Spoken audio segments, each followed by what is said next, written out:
Preoccupano i pini marittimi di via Battisti a Treviso, soprattutto dopo quanto accaduto ieri pomeriggio a Jesolo, con alberi della stessa specie, nelle stesse se non addirittura in condizioni migliori, finiti a terra, abbattuti dal vento, seppur fossero come in via Bafile protetti dalle case. A preoccupare i cittadini è la condizione generale delle piante. Le radici che stanno sollevando il manto stradale segnano come non siano ben piantate nel terreno e l'acqua presente a pochi metri sotto il piano strada dà la sensazione che questi alberi non abbiano radici profonde. Ad aumentare la preoccupazione alcuni fusti visibilmente piegati che portano fuori il baricentro della pianta. Ma quello che impressiona è la chioma, evidentemente troppo sviluppata, con relativo peso che grava sui passanti. Stiamo assistendo a questi eventi climatici straordinari e quello che è successo a Cavallino e Jesolo è preoccupante.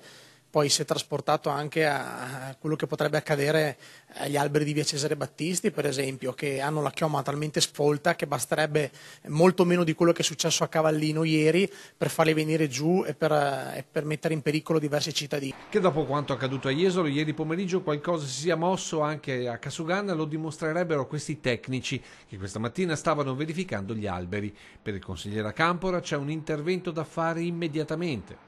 Io mi farò promotore attraverso una mozione comunale per chiedere tempestivamente che vengano schiumati al più presto perché sono veramente un pericolo per i passanti. Questo in attesa di un intervento drastico su cui pare sia orientata Casugana, l'eliminazione totale dei pini marittimi con il rifacimento di tutti i sottoservizi di Viale Battisti per poi procedere alla piantumazione di nuove alberature più adatte al luogo.